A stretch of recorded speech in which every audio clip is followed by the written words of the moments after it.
You know, we watch the news every night. So like I've been out on the plantation or something. Where you live, Gee, West hot. you seem to be able to put. They said a black man can't Bad have behaviors of black folks. Or You know what I mean? It's not race in America. It's in your community. Let's be real. Yeah, some seem to be oblivious for a variety of reasons. So how do I make it? Well, I'm gonna put it out there, folks. Don't put it in your house. It's, you know, like Don't put it in your car. It's racist in the room. Gonna put it in like children books. Who is typically, your daughter's Put it in schools too. Oh, you know, bad behaviors of black folks. That's just predatory to you. Roses are red, violets is blue. When your skin is black, You don't survive. injustices they'll do. Illegal action, my life's a fraction, defended by legal fashion. It's in the culture, America's vulture. Blackbird, blackbird, blackbird, rebel revolter, and hiding in plain sight is what they do. It's not just us they're after you too. Big trucks, bright lights, symbols of Old South. We surrender when in doubt. None are exempt from these cowardly beasts. Hold contempt for all, to say the least. You're slick, you're slimy, nothing but a snake. Take off the head, and the body shake. But trembling for you, unfamiliar, minority bound, you're virgin of thriller. Erase, erase, erase, erase. In taking one soldier down, raised thousands to life. We don't die in vain, we don't die in vain. Your cause will smite. So right your wrong, now facing the left. In 2022, 45 up the left. Your memories on block. You boys surrendered. The Union sent a message. Return to sender. First you fight to keep slavery. Your actions even then are just compensatory. Now you want to build a damn wall and got this chick named Karen making all these fake calls, dining symbols and signs of hatred. You have the nerve all in the same breath to call yourselves America's patriots.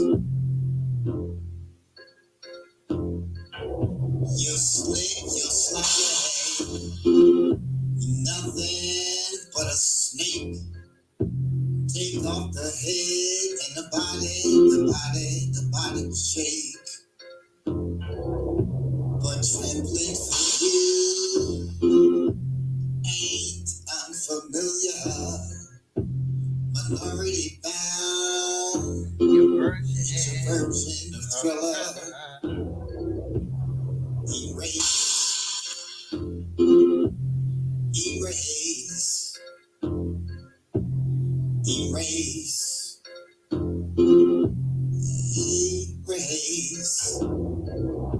your existence, no semblance.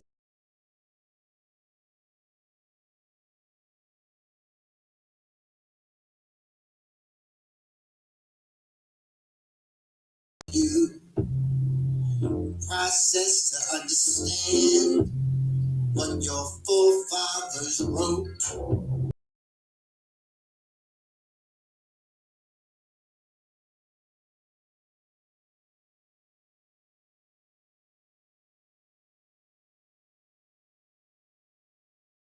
There'll be no mercy.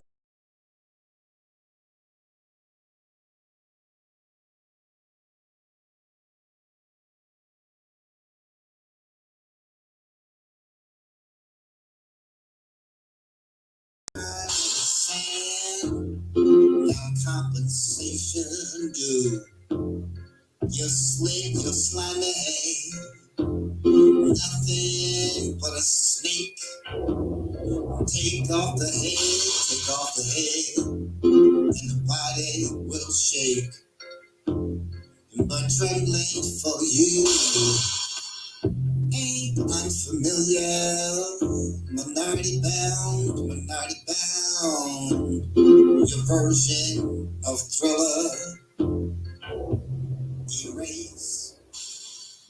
What's going on? What's happening? What's popping? This is your man, Sabir Aleem, and welcome to another live episode of Daddy's Right Here Live. I'm your host, as always, Sabir Aleem. Yeah, conflict and confrontation, the world we live in. But here's the question. Are you high conflict, low conflict, no conflict? If you're no conflict, then you're not human. Even a monk has internal conflict. Conflict can be a jarring experience, which makes for a more assertive approach to growth. Yeah. Because you begin to experience some things, and sometimes you get sick and tired of experiencing those things. You get tired of it. You get tired of going through the aches, the pains, the difficulties, the challenges. But at the end of the day, that's what helps a person grow. That's what helps us grow.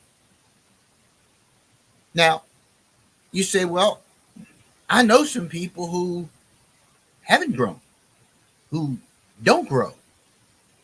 Well, the real question here then is, are you growing? Are you outgrowing that kind of behavior around you? Have you become tired of dealing with those things and had that jarring experience within yourself to begin to grow? Some people bask in it. There's some people that no matter how long you've known them, they have always stayed that same course. You know, the drama kings and queens. Because we keep using the term drama queens, but you got a whole lot of drama kings. You got a whole lot of dudes out there, man, that just keep stuff going.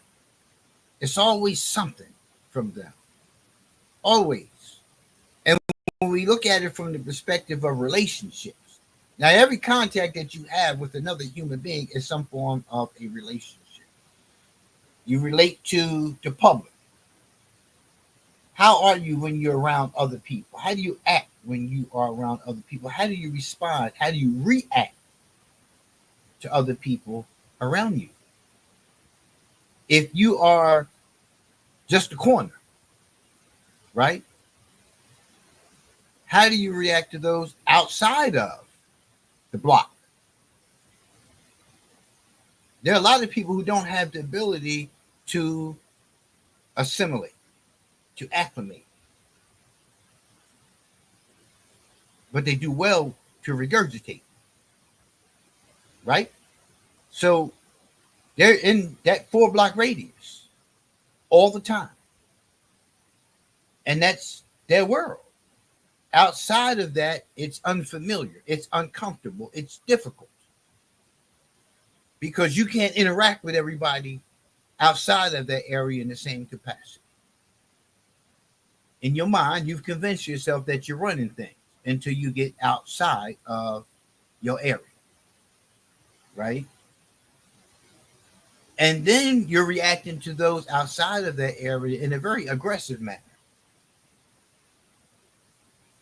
a very offending manner, even a defensive manner, simply because it's unfamiliar.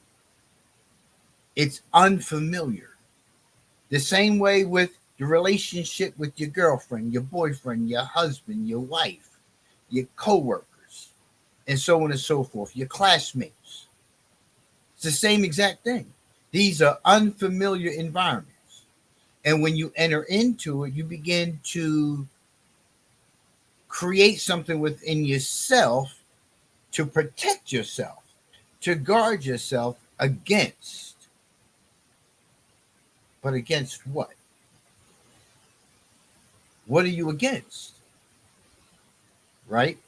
So it's easy for us to find like-minded people.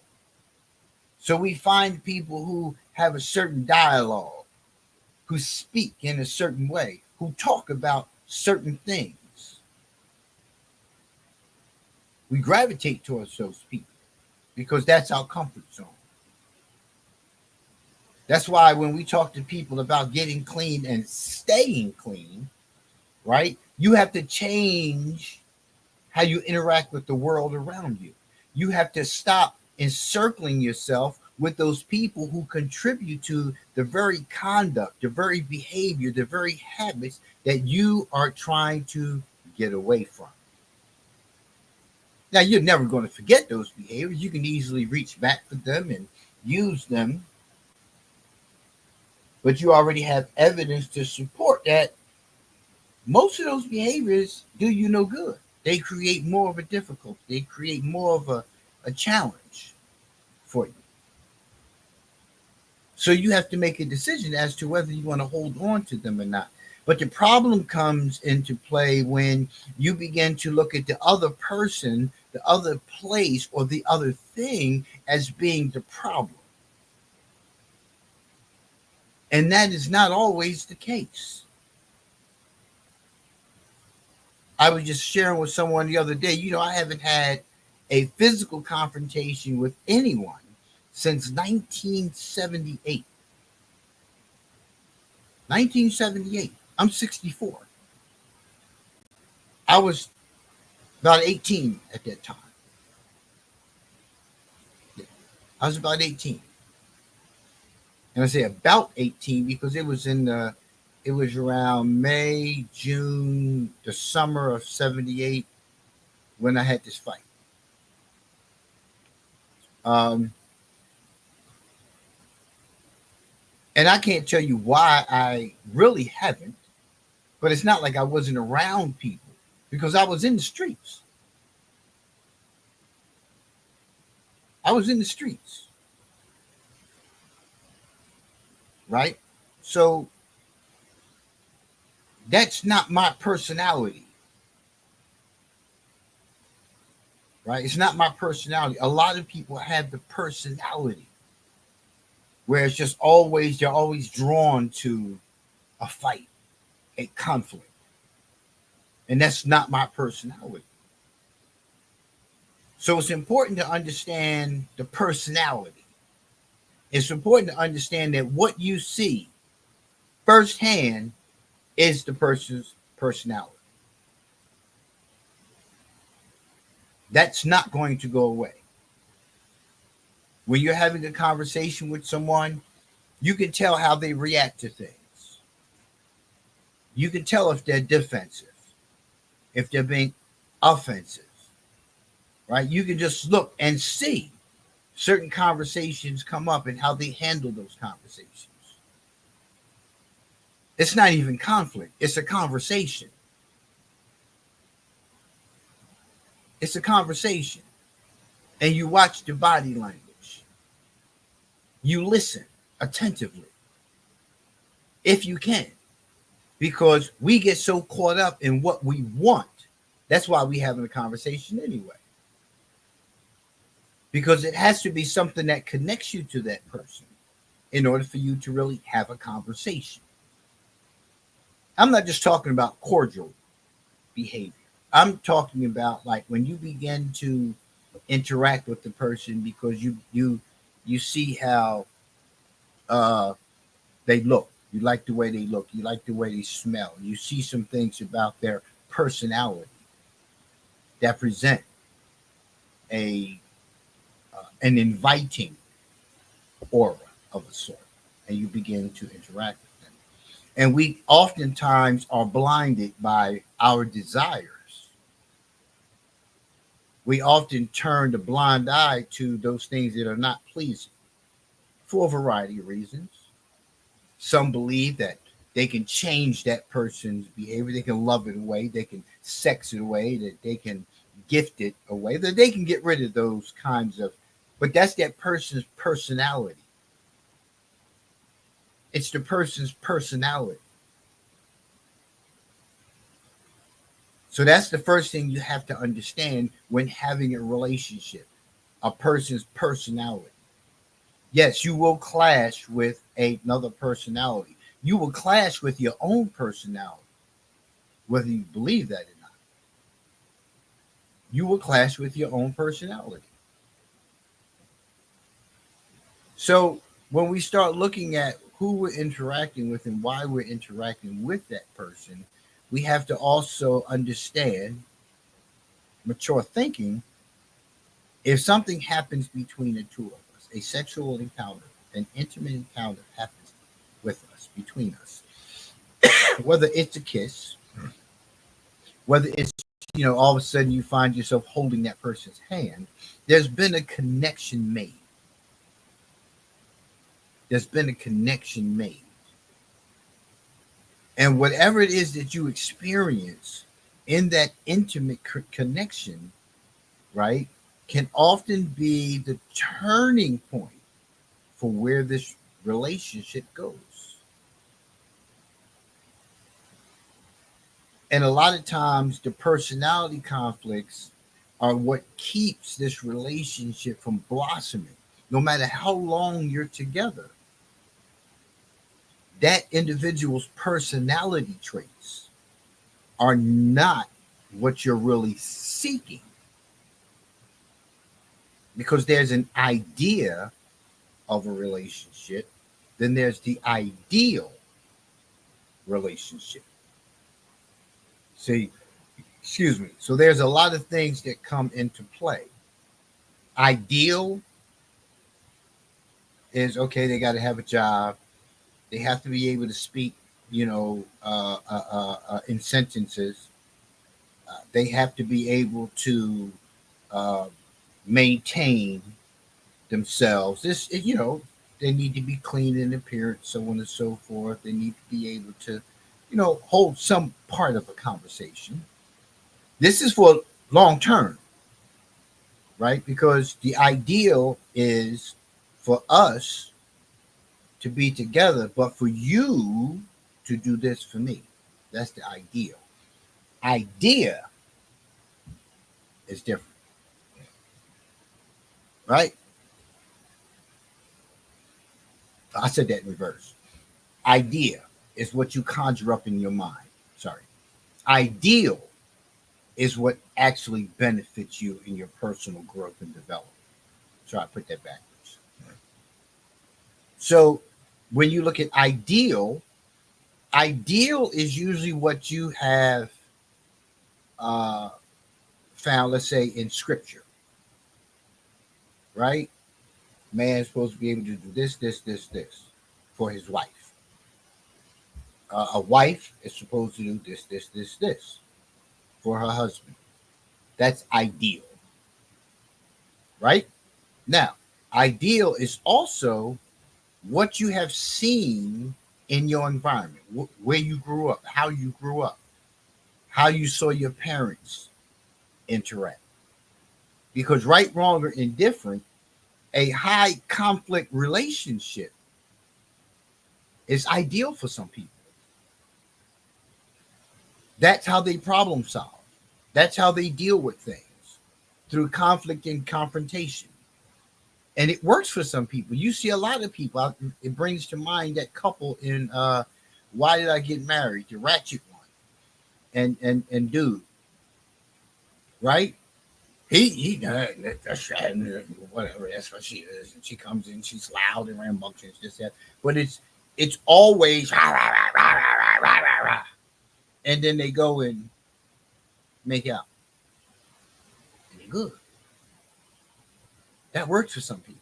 I can't even sit down and watch shows that do that, right? Those the Hollywood wives and the wives of Atlanta and all that. I can't.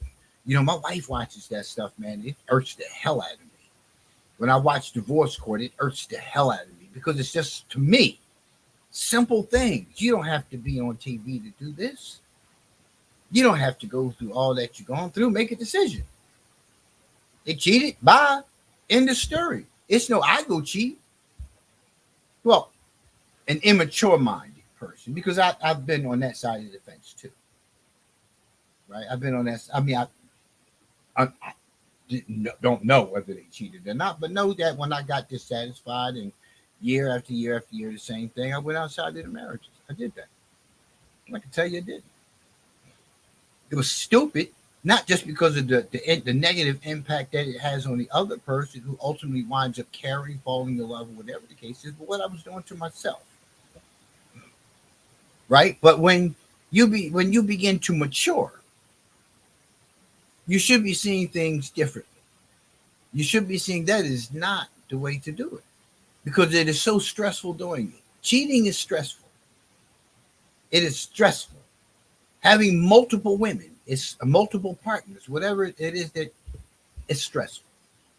It's stressful. Hiding the phone, always deleting messages, always worrying about who called. Well, it's 2:00 in the morning. Why is my phone ringing?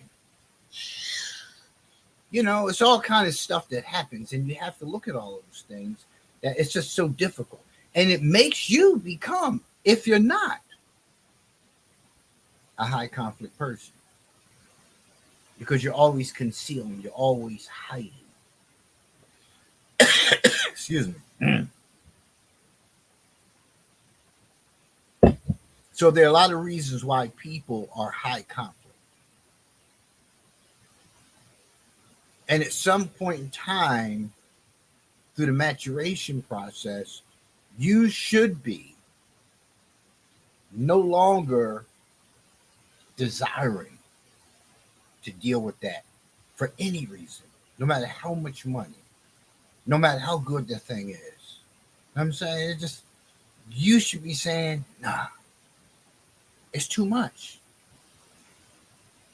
Living life on life's terms is enough that you don't need to add that, nor do you need to be that. So it's this article in Psychology Today titled 4 Red Flags of a High Conflict Partner. And I don't want you to just focus on the partner, because that's easy. It's easy to say it's them and it's not me. Are you that partner to somebody else? Are you that partner to somebody else? Are you the driving factor in the conflict? But when the other person claps back, you don't like it. See, we have a lot of focus on narcissism, but we don't focus on high conflict persons. And this is what this article is going to address. Personality awareness can help people spot signs of future difficulties. And the article is by Bill Eddy, LCSW, JD. Right? So, and he's apparently the author of 5 Types of People Who Can Ruin Your Life, too. Right? So he did this article on personality. People, you need to understand your personality. Right? There's a lot of different tests that you can take to help you figure out what personality type you are. I'm from the Myers-Briggs personality test. If you want to check that out, Myers-Briggs. Check that out. I am an ENTJ. I am an extrovert. person more than I am an introverted person, but I tend to act more introverted. I love being by myself. I enjoy it, right? 99.9% of the time, you will find me alone, and I'm good with that. But so there's the ENTJ, which is the extrovert, and then there's the INTJ, and we vacillate from one to the other, and it can happen momentarily. Doesn't have to be like today I'm an ENTJ and then tomorrow. No, I can be in my introverted mood and a whole bunch of people sitting around me. Yeah, I can be engaging, but I'm still within myself, to myself, and just responding to the environment. Right? There are times like when I do events, when I do lectures, workshops, and things like that, you would never know I am more of an introverted person. You see me and don't know me, you will have a thought about, nah, he ain't, because I'm not. But I engage anybody. I'm always told by my wife about stranger danger because I just hold conversations with people. But I want to hold the conversation. I like to connect to people, and then I want to disconnect. Right? Then I want to disconnect because as far as forming relationships in the sense of friendships, that aspect, I have no interest in. I don't trust people like that. I just don't. So my friends, I can count on one hand. I can count on one hand. And that's to include those who are deceased. Yeah. I like it that way. People come with too much stuff. I have to protect myself. I have to protect myself from the nonsense, the shenanigans, the lies, the deception, the disloyalty, and so on and so forth. So that's for me. That's for me. That's my comfort zone. I achieve more without that nonsense. I'm not on the phone all the time. If you call me on the phone, we can have a conversation, but it's not going to be a long, drawn out, knockdown, drag out. It's not going to be that, right? Call me, get to the point. Don't call me sitting on the phone and breathe and be talking to everybody in the crib and be watching TV. Call me with a purpose. Call me because I'm saying, okay, I got some things that I'm working on. I'm going to be nice about it, be diplomatic about it, right? But I'm just letting you know that's my personality. I don't entertain like a lot of idleness. For me, it's always about productivity. I have to be doing something. I have to be achieving something. I have to be accomplishing something. I have a lot of things in my head that I'm working on. I have a lot of things, when you see for yourself. I do the Daddy's Right Here Live. I'm still working on upgrading the business plan. I'm getting ready to start back up Daddy's Right Here in Florida. I started a Lean for You LLC, which takes a lot of work when you're doing e-commerce. It's a lot to learn. It's a lot of administrative stuff. So it's a lot of things about me. I'm a Libra. So my moods shift. Yes, I'm moody. I'm always thinking and always doing. So a lot of times, I'm just not there for what I see as being trivial. I've had to condition myself to teach myself throughout the years how to be more inclusive. See, I became less inclusive of my partner because it was just that kind of relationship. It was a strained relationship. So I just delve into what I do. So now that I've found a healthy relationship, I make sure that I include her in things. I included her in the development of A Lean for You. I include her in my music, right? In doing some things, right? No, she's not a vocalist, but there's some things that add flavor to the music and she's there. Why would I go find a singer or something like that? That's what I'm seeking to do. But I'm just saying I include her, my partner, in things. People who always have drama, I can't do it. I can't do drama. I can't do it. No, I can't do it. I don't. That's not my personality to do it. Because I don't do well with theatrics. I don't do well with the back and forth stuff. I don't do well with that. Why? Because I've been there before. Because I know what it feels like. Because I know where it takes me. I know where it takes me.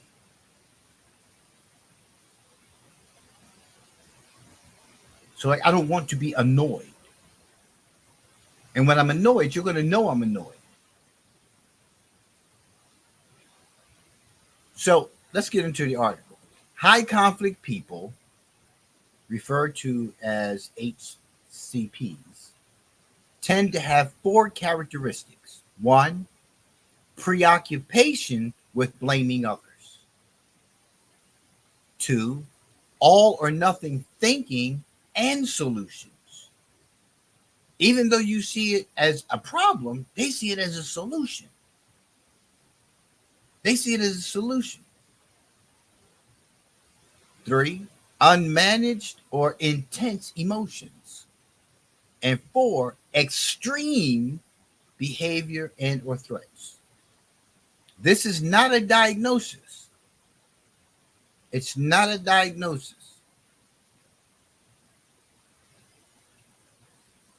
But rather a description of conflict behavior. However, those with high conflict personality patterns often have personality disorders, which is a diagnosis.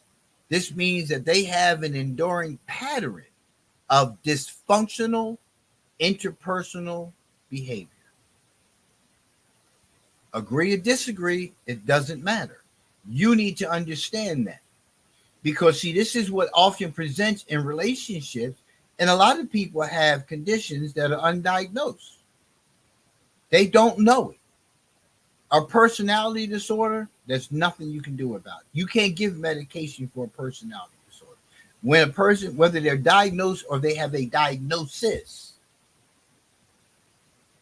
and it's a difference. I've been diagnosed by a doctor as having anxiety and depression. That's me. I have that. Yeah. Right? But prior to that, during my years of getting high, right, I was self-medicating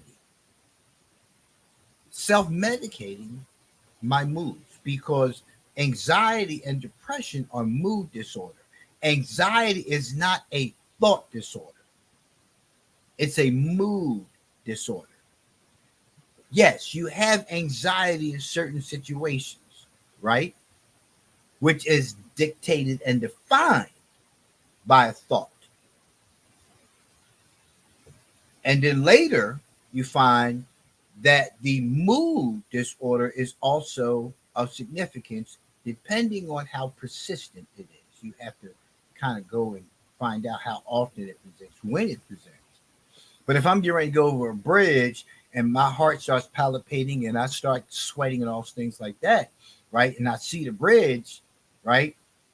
That could very well just be, your anxiety. You have this discomfort about bridges. You just your whole thing with bridges just doesn't mean that you have a diagnosis. This means that you don't like bridges, right? I can't swim, but I go deep sea fishing. I've been in canoes. I've been in rowboats, right? I can't swim. But if I'm standing next to a pool and I'm looking into a pool, I get this feeling of wooziness, this anxiety, because I can see the depth. I know how deep, well, I don't know how deep the ocean is. I know that the ocean is deep. But seeing the depth is much different. But again, I have a diagnosis of anxiety and depression. It's managed. Either medication or therapy. I did both at the same time because I had to understand what I needed to do to bring my anxiety down when it did surface. I had to recognize when I was being in my depressed mode, when I was feeling depressed, because you can feel tired and lifeless, and that can have to do with you're not drinking enough water, you're not eating right, you're not getting the proper minerals and things in your body. So it's a variety of reasons. So don't try to diagnose yourself. I'm just telling you to pay attention to you. And that if it's something that's persistent is something that just keeps showing up on and on and on and on, and it keeps gnawing at you, and it's interruptive of your life. You want to see a counselor. There's medication as well, but you have to get to the core of the difficulty. Back to the article. The personality disorders prone to high conflict behavior are the cluster B personalities. Narcissistic people can just think they can identify that right from the gate, right? Borderline, antisocial, histrionic, and paranoid from cluster A. So they're different personality disorders. And again, they cannot be treated with medication. They cannot. A person with a personality disorder, you will drain yourself. You will drain yourself in most instances of trying to have a successful relationship with them if you yourself are not conditioned enough within to be able to bring some stability to the situation. I'm not telling you can't have a relationship. I'm simply telling you that if you are ill equipped, if you don't have emotional intelligence, if you haven't dealt with your own demons, right, that trying to control and change somebody else, especially one who has a personality disorder, is going to wreck you. Yeah. Toe up from the flow up, they will wreck you. Right? So you have to understand it. So that means that what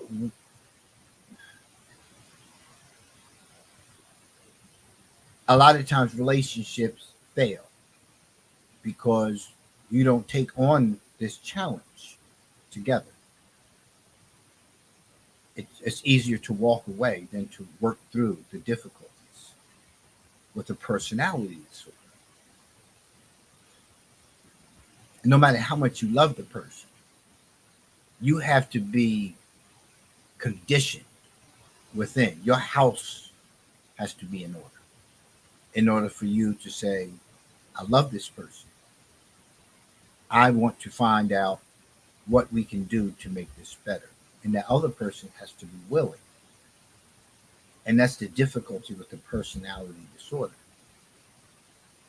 Because they don't see that. They don't hear that. Now, for people who don't have a diagnosis, who are high conflict, it's a different story because it's treated differently because it's about personal accountability. It's about personal responsibility. It's about a willingness to see where things are going to the left and how we can get them right.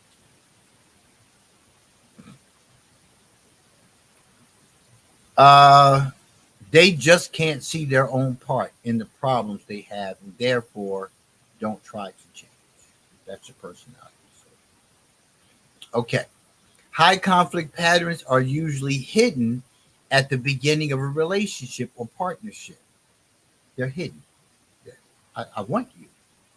I'm going to do everything. Well, I'm not. I'm the representative of me. Is going to do everything to achieve the desired goal. Desired goal is to have you. The desired goal is to hit that. The desired goal is to get your money. The desired goal is whatever the desired goal is for that person. Why you want that person. So not only do you turn a blind eye to it, they also conceal it. because nobody wants you to see that side, conflict side. I want you to think I'm nicey nice, right? You'll know from the gate whether I'm nicey nice, for real or not. Most people are surprised when it turns out that their spouse, business partner, or other people close to them have a high conflict personality. Suddenly, you become their target of blame. Everything is all your fault. The partner's solutions may escalate into extremes, from refusing to talk about important issues to spreading rumors, on up to breaking things or violence. You need to understand that. And we're not talking about in this case something like something happens and I get angry and I throw my cup down, my red cup. You throw the red cup down, it's like tossing the hat. Um, but it's a matter of how often does this happen? The frequency of it happening. How many times do I get that angry where I slam things down? How many times do I get that angry where I punch the wall or I hit something? How often do I do this?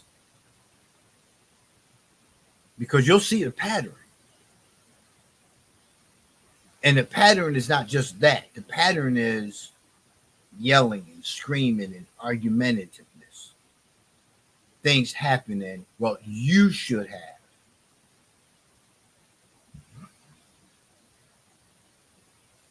While there are ways to manage relationships with high conflict people when they are not too severe, most people would rather not commit to such relationships in the first place.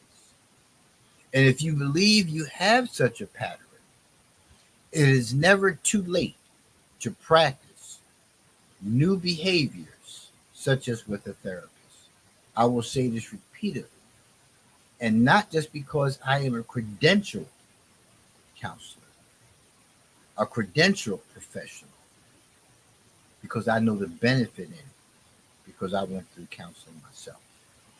That was one of the first thoughts planted into our minds when I was in my academic studies at a community college in Philadelphia.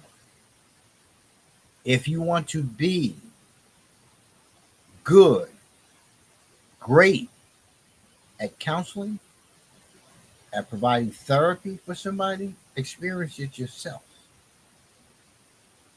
It goes back to the idea and the ideal, right?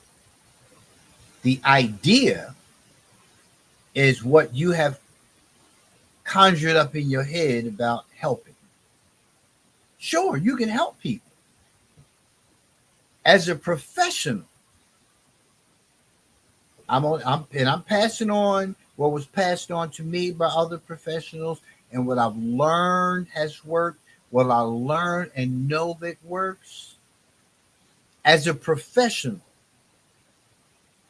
you want the ideal, what is referred to in this day and age as evidence-based practices, EBP. You'll hear that all the time. Evidence-based practices, right? That means research has been done and there's evidence to suggest it works. So those are the guidelines that I operate within. Evidence-based practices. That's why when I do these shows that I get evidence from other sources. Psychology Today, right, for me has proven to be a source of evidence-based practices because there's evidence-based practitioners who contribute. You understand what I'm saying to you? So again, I'm not just some dude who's coming online Say, I know, I know, I know, I know. I continue to do the research, even being retired. I maintain my credentials, even being retired, because I am a professional and because I can come out of retirement anytime I want to, and say, hey, I like to try this again, right? I can work part time, but I like to stay sharp. I like to continue to grow myself. I like to continue to grow myself. So please know that I'm not just some dude who just showed up and said, I'm going to start doing these live shows. And, I'm this and I'm that. I'm credentialed. 30 years as a clinician. I didn't start out counseling, but my clinical abilities were starting to develop as a psych tech. And that's why I was able to move into a counselor position, into a program assisted position, into another level counselor, into this highest level counselor, to clinical supervisor, clinical coordinator, program director, and all those things.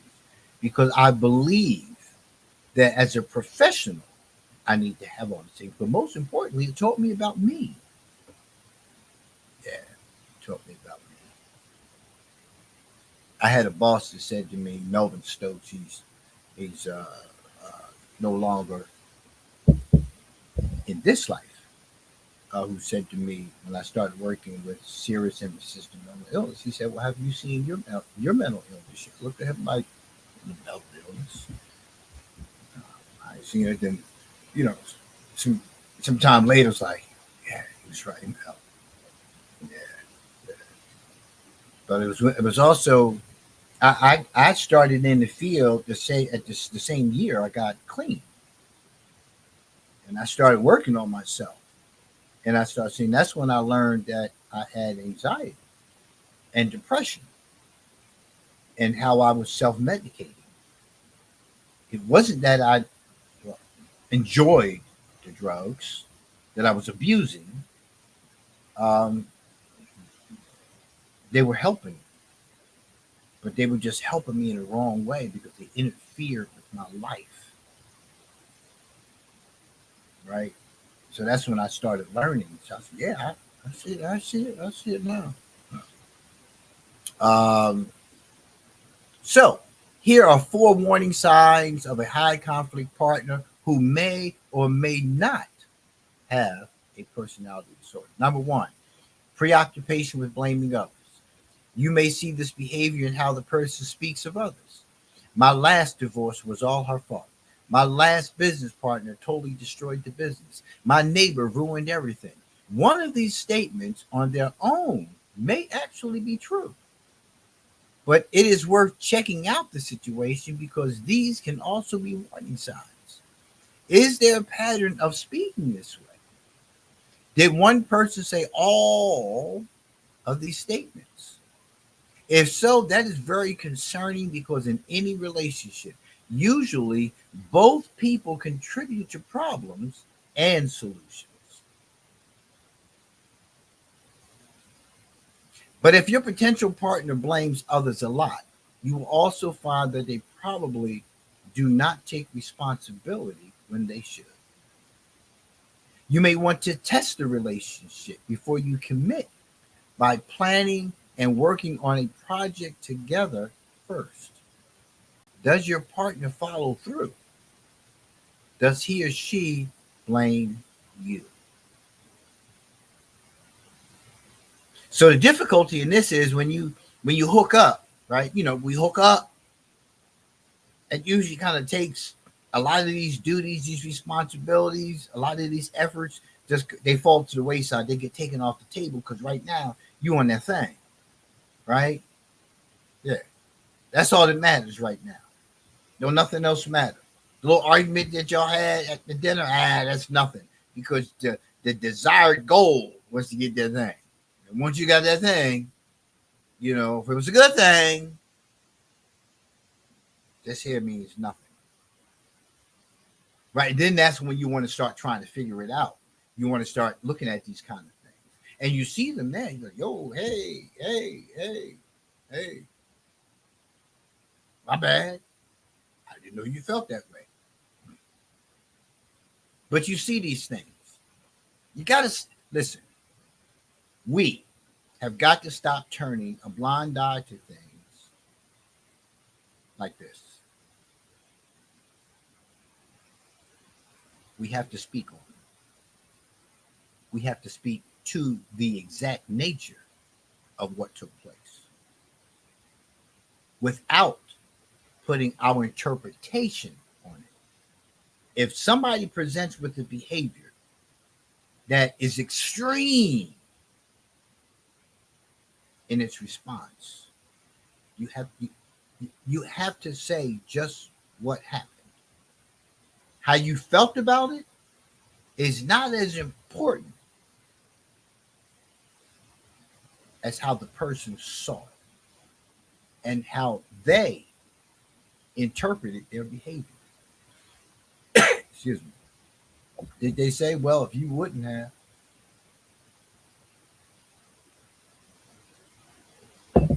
Well, if you didn't, if you weren't, hold on. Back up. Stop the bus. You just snapped when I asked you about your relationship with your brother. You snapped. All I asked you was, so how is that relationship with you and your brother? You know, y'all attended an event, and you saw that there was some distance between them at a family event. Say, hey, what? You and your brother not cool like that? What's, you know? Well, it's none of your business. Why is it none of my business? I'm in your life. It's about family. Why shouldn't I know that there's some difficulty between you and your brother? That's with anybody.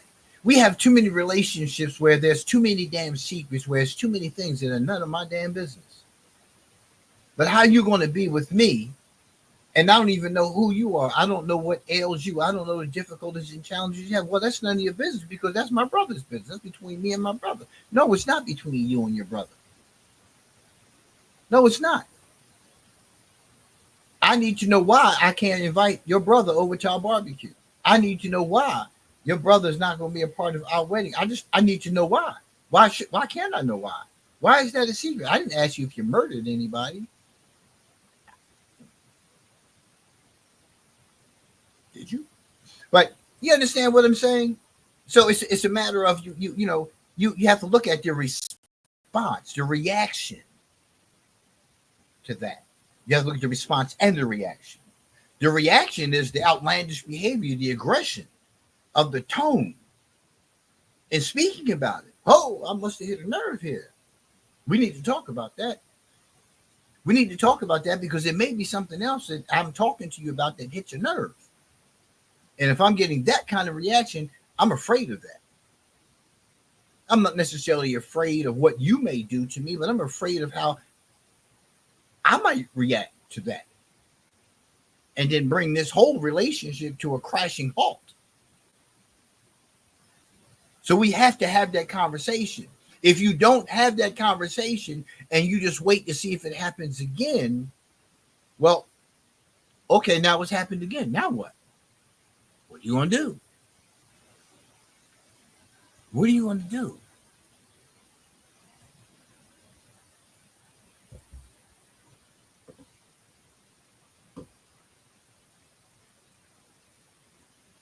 Number 2, all or nothing thinking solutions. All or nothing thinking or solutions. High conflict people often speak in all or nothing terms. They tend to see people as all good or all bad. They often escalate disagreements into much larger judgments of the whole relationship. Here they use the example, well then, let's just get divorced. You don't like it? Just leave. That's an issue for you? Move on. Huh? Yeah. If that's an issue for you, if you don't like it, you could just go because I'm not. And I can tell you from my own experience, having been faced with this kind of bad behavior in marriages, right? In marriages that I've stayed longer than I should have. I've stayed longer than I should have. All in the name of this is a marriage. This ain't girlfriend and boyfriend. You don't just turn around and get mad about something and say, well, if that's the way you feel, then we can just get a divorce. I need to understand, and that's me, right? Sometimes I'm too damn accommodating. Sometimes I'm too much of a damn enabler. And I had to learn that through these marriages, right? Because if you say that to me once, you will say it again, and especially if it goes unaddressed. Especially if it goes unaddressed. So we need to have that conversation because I can tell you I've stayed in marriages for years. None of my marriages were short term. The shortest was the shortest was the most recent one, my last one, which I'm now divorced. That was the shortest one. Before that, it was 5 years. Before that, it was 16 years. But we were separated, but still married. So you're still married. But we were like kind of back and forth, going back and forth. Then the one prior to that, I got married at 24. And that one was 10 years together. So, I take marriage seriously. I don't believe that you should just up and run just because of this, that, because you need to come to understand the other person. You need to come to understand, is there a personality disorder here? Is there, I think in terms of that because I'm a clinician, but there's something happening here. Whatever it is that presents itself, you must have a conversation about it. I have the right to make whatever decision is befitting for me in any relationship. And that's both parties. So you don't hear me running around saying, well, it's because of her, because she did this and she did that. For me, it's two good people in a situation that didn't work for whatever reason. Period. You don't stay in anything that has a persistent conflict and confrontation element to it. That's the way your life is always going to be. It's not going to go away. Let me say this one more time. You can't sex it away. You can't gift it away. You can't love it away. If a person is not willing to change, if a person is not willing to look at themselves and make the necessary changes that they need to make, even if listen, a person will make you think that they're doing something, but concealing the truth about it. They're really not doing anything. They're really not addressing the issues that need to be addressed in counseling, right? And I'm not saying that there's a particular thing. There's a starting point for counseling. There's a starting point for that relationship to develop. There's rapport that has to be built. There's trust that has to be built. Then somewhere along the line, there should be a shift through the guidance of the professional to get to the core, because it comes down to trust.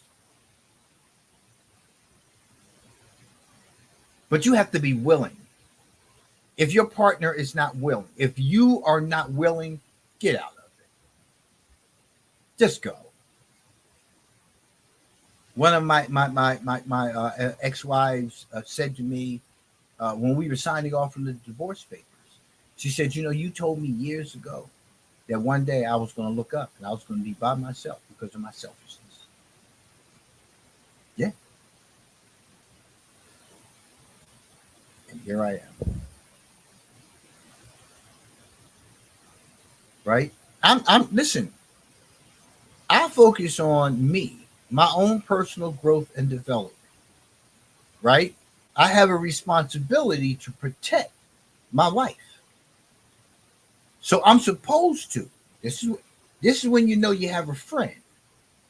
I'm supposed to point out something that may be a detriment to you. My primary focus in a relationship is making sure that we're on the same accord. And part of being on the same accord is you need to work on yourself. Don't walk around picking me apart, trying to tell me I need to be this way, I need to be that way to befit you. And you stay as you are.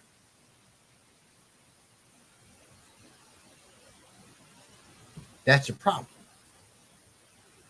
That's a problem. I can't work on me and you at the same time. I'm not anybody's counselor. So I don't try to counsel my wife. That's not my job. But my job as a protector is to say, hey, you probably want to, because that, excuse me, I'm just saying, right?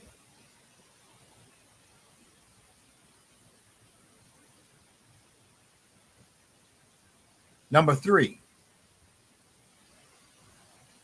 Oh, the last part of number 2 was also watch out for words that are designed to hook you in. For example, I feel totally unsupported by you. Yeah. When a person tells you that, wait a minute, so let me get this right. I've been nothing but good to you, supportive of you all these years. This happens, and now you want to tell me I don't feel like I'm supporting you. Well, I'm sorry. Supporting you doesn't mean that I have to accept the decision that you've made on this particular matter. No. If I don't support it, I'm going to tell you I don't support it.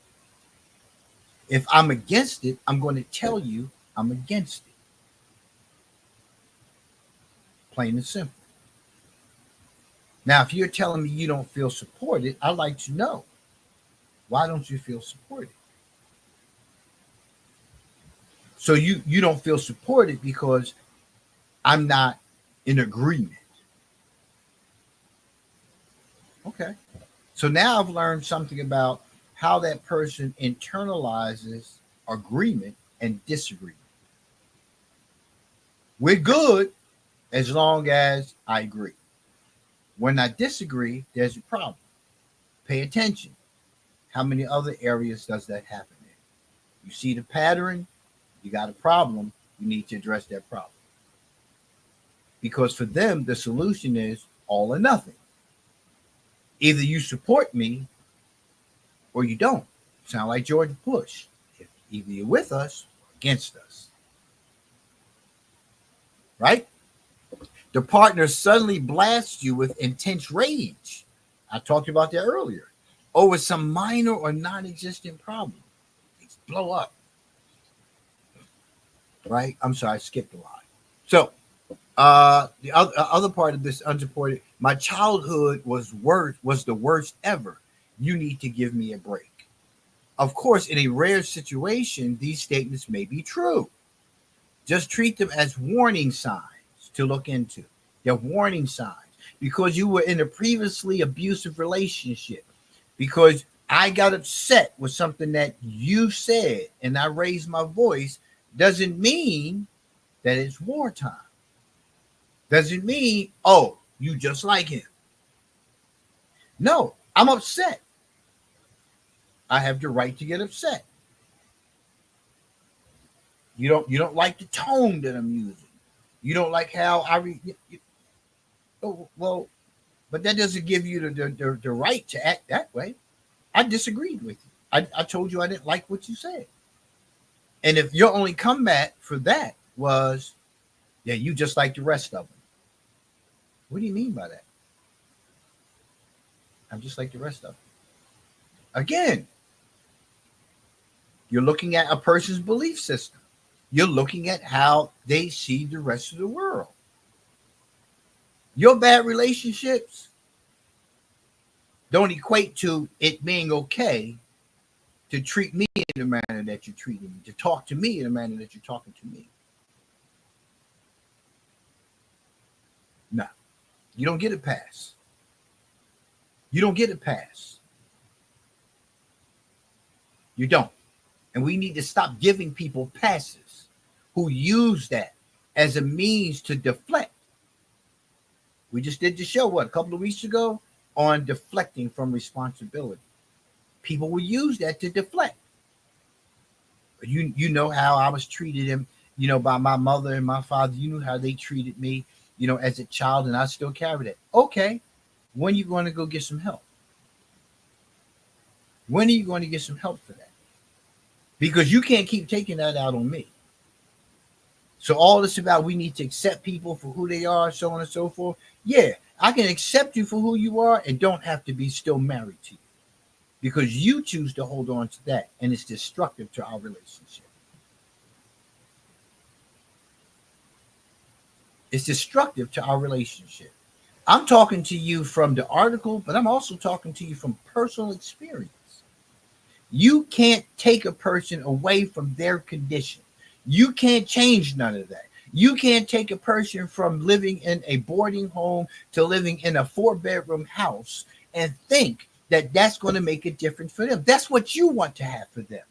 They good where they are. They're good. It's comfortable there. It's a wonderful gesture. But that's not what I'm looking for. That's not what I want. That's not what I want. Oh, you need to appreciate. No, I don't. I felt safer in that environment. Therefore, moving into this means more responsibility for me, and that's scary as hell. You have to understand that about the other person. So it's not their fault that this is going this direction because you want them to be here when they find there. They're fine there.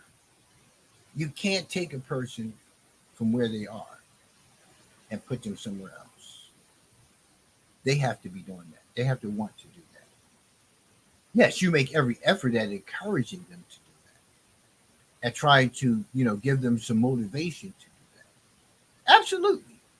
You're going to have to do that in a relationship. Stop talking all this nonsense about a person needs to be this perfect person, that they need to be able to do this, and they need to, well, you're a grown man, you should be, or you're a grown woman, you should. No. You don't even, most people in relationships don't even know the other person. Many people don't even know their damn selves, but they can tell you everything about you. Number 3. This is often where the biggest surprise comes in. The partner suddenly blasts you with intense rage over some minor or non-existent problem. People are often frozen in fear or doubt after being the target of such rage. You may question yourself, did I really do something that bad? Is there something seriously wrong with me? These are common questions people ask themselves around a high conflict person, and a sign of healthy self-reflection. You have to listen. It's okay to ask yourself, did I? Because sometimes we do and don't know that we did, but it's not something that we did wrong. We triggered something in that other person. And what we said or how we said it affected them. Now, if the desire is to stay with that person, now you have to have that conversation. And it's okay to be apologetic. Hey, listen, that was never my intention. I wasn't aware of any of that. And I'll be mindful in the future. Can we talk about what just happened so I can have an understanding of what happened? Then and now, because I need to know what happened then in order for me to begin to, be inside of you and know that this happened. See, these are the kind of things that we fail to do in relationships, and a lot of times we lose good people. A lot of times we lose really good people, and we find ourselves in search of a good person, all on the hinges of a desire.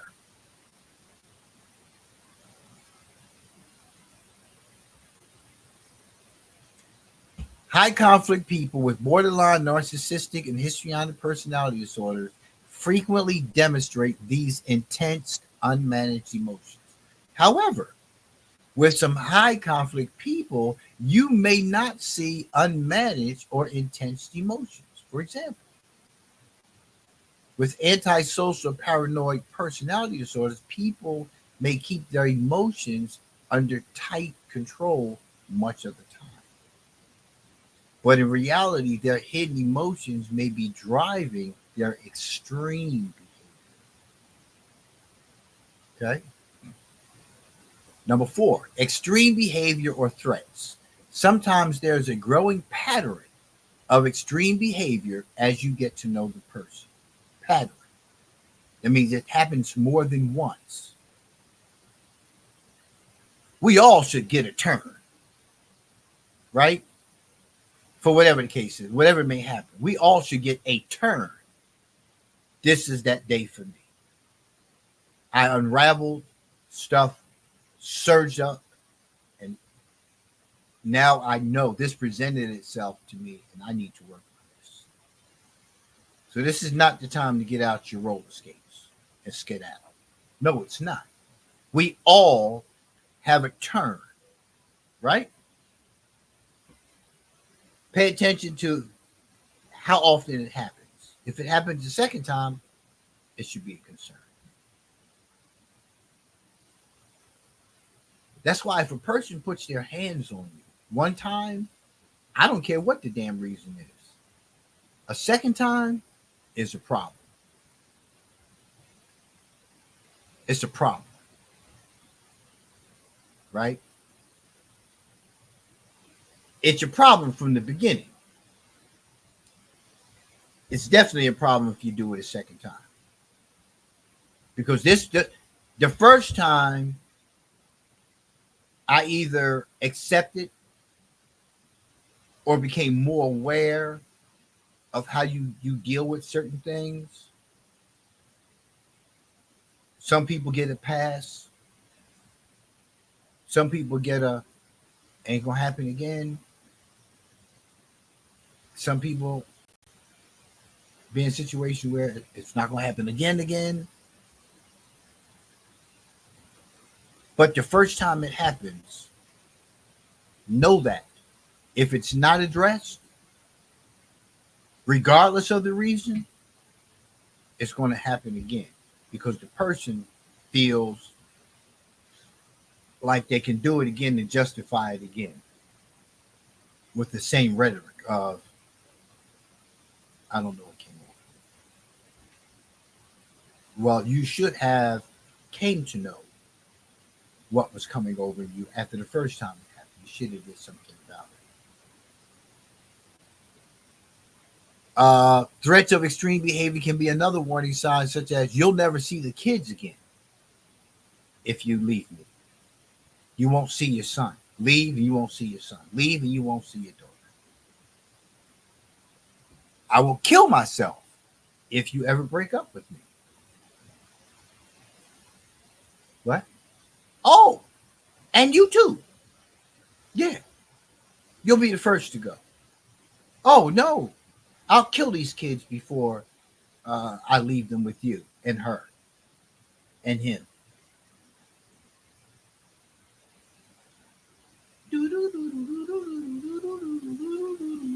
There's a problem. This is not normal. This is not something you want to take lightly. That's very extreme. That's what it's talking about in this article. That's extreme. Yeah, I can tell you some people that I've loved a lot that I'm no longer with. Thoughts of killing myself never came to my mind. Thoughts of killing them never came to my mind. If that came to your mind, that's quite extreme. That's quite extreme. I will ruin your business reputation. People do that, man. And let me tell you on that one, let me tell you this. When, because it also talked about in the early part of the article, I think in the intro part, it talked about people spreading rumors. When you have people who don't take ownership for their stuff and they go tell stories about you so they look good to others, that's a problem too. Because that means that you're so preoccupied with your selfishness that you want everything to be about you. You're the perfect wife. You're the perfect husband. You didn't do anything. I have never said in any show to anyone that I was a perfect husband. I never said that. Never said that. Never will say that. I never said to anyone that any of my wives were bad women. Never. Have I had conversation with others about what behaviors? Absolutely. Absolutely. But when it came to an end, not one time was it said that they were bad women, that they were poor wives. None of those kind of things. You make a choice that's befitting for you and what's healthy for you and what you want to live by, under, and with, and I do the same. But when you see these kind of things, when these like these idle threats about this, no. When people are walking around and they're telling all the goodness about themselves and all bad about you, listen, it's the same way that parents do. When people are together and they have children and they have a high conflict relationship and they spend all this energy. Well, your father didn't do this and your mother didn't do this. Your father wasn't no good when I met him, so on and so forth. Well, first of all, you didn't know me then. And you really don't know me now. You don't. You don't know anything about me. You wanted to have sex and we had sex. Period. We did whatever we was doing and that's what we were doing. Period. You don't know me. So don't claim to know me. But in the meantime, you want to hold on to the old me. And you want to tell people about the old me, but you won't talk about the fact that you were sleeping with me. That you were sleeping with me and having unprotected sex. But in the same breath, you want to say, oh, he was, he out there in the street selling drugs. He's using drugs, he's using cocaine, smoking weed, smoking coke and whatever. You want to tell people all of these things and you want to put that in somebody else's mind 30 years ago, 20 years ago. Well, no, it had to be more than 30 years ago, right? You want to tell people, but you didn't know me 30 years ago. And you sure as hell don't know me 30 years later. But you want to ride on that horse and you want to keep telling. So what? For what? That's what people do. And when people are in active relationships and they're having conversations with other people about challenges in their relationship, they're always blaming the other person. Let me change that. Most instances, they're blaming the other person. He doesn't do this. He doesn't do that. He used to do this, and now he doesn't do that. Instead of looking at, if this used to happen between us, what can I do to get that fire going again? What's happening on this end with the other person, right? Is there something going on within them? Do we have those kind of conversations, or do you just keep watching it kind of like deteriorate and then keep telling your other person, whoever you running your mouth to, how it's deteriorating and how, oh, he's just not the way he used to be, and then you find yourself, on top of somebody else, on all fours in front of somebody else, simply because all you had to do was take responsibility, take initiative, and say, hey, what's happening? Let me investigate. You'll investigate whether somebody is cheating or not. You'll investigate their phone. You'll investigate their conversations. You'll investigate what it is they're doing. But when things are going seemingly downward in the relationship, you won't investigate you. Are you just sitting back with your selfishness and want to be catered to? Or are you a working partner in this relationship? Are you that high conflict person? Because if you're not, if it's all or nothing, either it's good or it's bad, that's your problem. That's your thinking. You're the problem. Stuff happens in relationships. People change in relationships. Relationships change. They should. There's a settling point in a relationship. The honeymoon phase ends. Reality shows up. You're confronted with certain things, right? If you are not having, if somebody's not, if your spouse, your partner is not getting on your damn nerves sometimes, then you're not in this relationship. You're really not. But if you're picking your partner apart because of these difficulties, if you're seeing things change and you're not doing anything different, you're not doing anything better to keep that fire going, then it's on you. But you'll tell everybody it's the other person. And your friend would ask you, so what are you doing to help? What are you doing to make it better? What are you doing to bring about changes? Are you sitting back looking at him and expecting him to do everything? Maybe that's part of the problem, because he's doing everything in the relationship. He's doing everything to make you happy. What are you doing to make him happy? Sex? Oh, hell, he can go out the door. He can go to Walmart and get sex. What are you doing to keep the relationship going? What are you doing to build a better relationship with with him? No, you'd rather go tell everybody it's. So you're the high conflict person, because you're not seeking peace. You're not seeking a home free of that, because that's not what you really want. You want to, because that's what makes you happy, because you believe that old myth of, oh, the best sex is after a fight. So you keep the fights going because your focus is on the best sex. Well, you can have best sex every day with somebody different if you choose to. Just move on. Don't drag me down because you don't want to get you right, and you think that I should be the one, I should be the glue to keep this thing going. Nah, it doesn't work that way. It don't work that way. Nope. It does not work that way. But anywho, we are at the hour.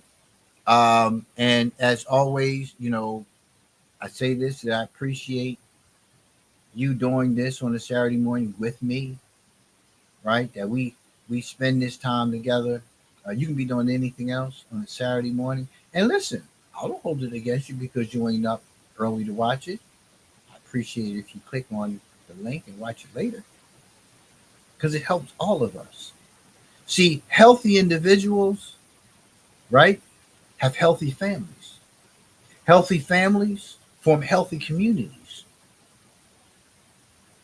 We have unhealthy individuals, and that's why our communities are so unhealthy. We have our children running rampant in the streets.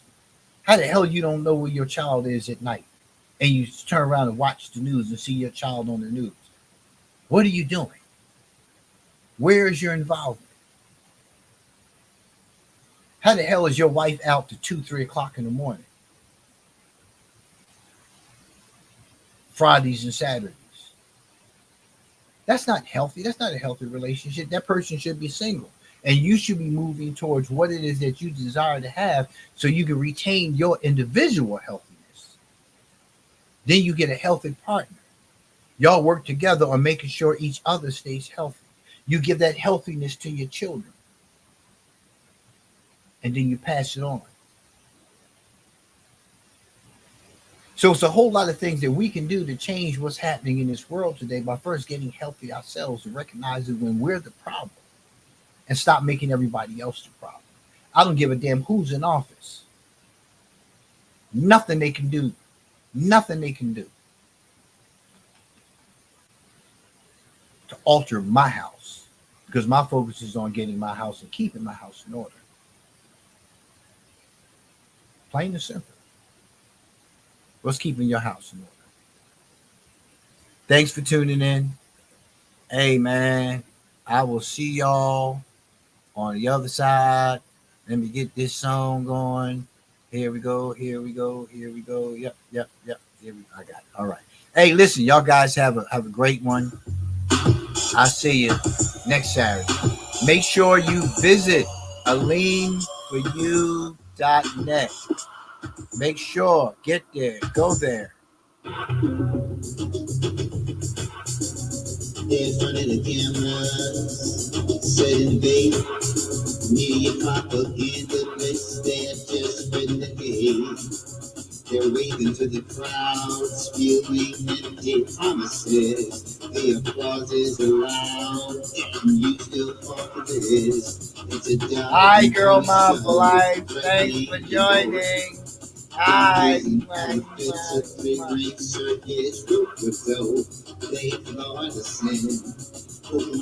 and sinker. They only want followers, not independent thinkers. Political leaders, sweet bottom feeders. Go vote. Go vote. I don't care who you vote for. Vote. Sweet bottom feeders. Men who are on their faces are two-tone. Their faces are two-tone. Up and away. Superheroes to many. Saviors for some, a taker from any. They appear distinguished. The 1% destroys. Their souls extinguished, their minds destroyed. For you against you, all in the same breath. With us against us, it's a loyalty litmus test. Patriotism, dictator, and fusion. Schizoid prism, it's a democracy illusion. Political leaders. What? Sweet bottom feeders. Men who are on their faces are two-tone. Political leaders. Sweet bottom feeders. Men who are on their faces are two-tone. Their faces are two-tone. All of them. One side red, one side blue. Faces are two-tone. All of them are purple. Believe that. Their faces are two-tone. They all the same.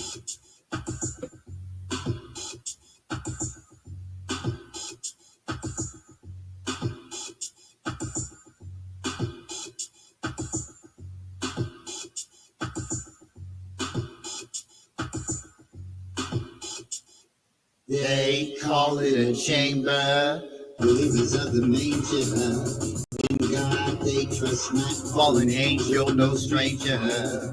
In it till they die, from their seats they will cry. To our faces telling lies, they're complicit, no surprise. The ceiling is high, they think the same of you and I.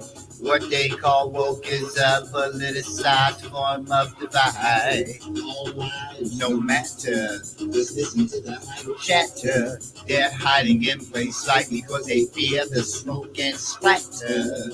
Political leaders, sweet bottom feeders, men who are on their faces are two-tone, vertical leaders, sweet bottom feeders, men who are on their faces are two-tone, their faces are two-tone. They want you to believe it's two parties. Nope. They sit on each side, but they're both the same. They're purple. Believe that. The body count is growing from the propaganda they're sowing. They're hiding the hand, want to keep you not knowing. Peace seems to come through war, But war doesn't bring peace. Residual effects Are an intermittent release. They think you'll be calm, then They'll call one for you, presenting arms as though they adore you. They're journalistic Sick in nature, maturation miss. They turn the other cheek and receive the Judas kiss. political leaders, sweet bottom feeders, Men who are on their faces are two-tone. political leaders, sweet bottom feeders, men who are on their faces are two-tone.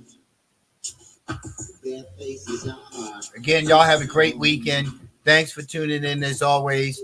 Make sure you go to my Spiraline educational station on YouTube to check out my previous shows. Peace.